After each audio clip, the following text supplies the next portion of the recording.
രണ്ട് മുട്ട കൊണ്ട് നിമിഷങ്ങൾക്കുള്ളിൽ ഒരു അടിപൊളി സ്നാക്ക് ഉണ്ടാക്കുക. ഒരു പാൻ ചൂടാക്കി അതിലേക്ക് വെളിച്ചെണ്ണ ഒഴിച്ചു കൊടുക്കുക. ഒരു ടീസ്പൂൺ വെളുത്തുള്ളി ഇഞ്ചി പേസ്റ്റ്, ഒരു തണ്ട് കറിവേപ്പില, ഒരു പച്ചമുളകും ചെറുതായി കട്ട് ചെയ്തിട്ടൊന്ന് വഴറ്റുക. അതിലേക്ക് 2 സവാള കൊത്തി അരിഞ്ഞതും കുറച്ച് ഉപ്പിട്ടിരുന്ന് അടച്ച് വെച്ചിട്ട് വേവിക്കുക. എന്നിട്ട് അതിലേക്ക് മഞ്ഞൾപ്പൊടി, കുരുമുളക് പൊടി, ഗരം മസാല, മല്ലിയില ഇട്ട് കൊടുക്കുക.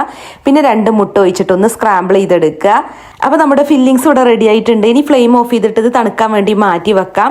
അപ്പോൾ തണുത്തതിന് ശേഷം ഉണ്ടല്ലോ അതിലേക്ക് 6 ബ്രെഡ് ഒന്ന് പിച്ചി ഇട്ട് കൊടുക്കുക. വേണമെന്നുണ്ടെങ്കിൽ പൊടിച്ചിട്ട് കൊടുക്കുക കേട്ടോ. ഞാനിപ്പോൾ എളുപ്പത്തിന് വേണ്ടി കൈകൊണ്ട് പിച്ചിട്ടിട്ട് എല്ലാം കൂടി നന്നായിട്ടൊന്ന് മിക്സ് ചെയ്തെടുക്കുകയാണ് ചെയ്തത്. ഇനി നമുക്കത് ഷേപ്പാക്കി എടുക്കാം കേട്ടോ. കട്ട്ലറ്റിൻ്റെ ഷേപ്പിലൊന്ന് ചെയ്തെടുക്കാം. അപ്പോൾ ഞാനിപ്പോൾ ഇതുപോലെ ഉരുട്ടിയിട്ട് കൈവെള്ളയിൽ വെച്ചിട്ടൊന്ന് പരത്തി എടുത്തുക്കാം കേട്ടോ കട്ട്ലറ്റിൻ്റെ ഷേപ്പിൽ.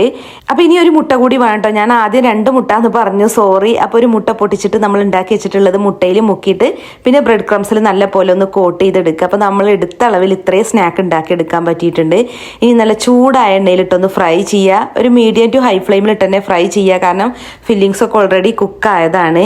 അപ്പോൾ നല്ലൊരു ഗോൾഡൻ ബ്രൗൺ നിറാവുമ്പോൾ എണ്ണയിൽ നിന്ന് എടുക്കുക. നല്ല ടേസ്റ്റാണ് കേട്ടോ. എന്താണെങ്കിലും നിങ്ങൾക്ക് ഇഷ്ടാവുമെന്ന് ഉണ്ടാക്കി നോക്കോണ്ടു.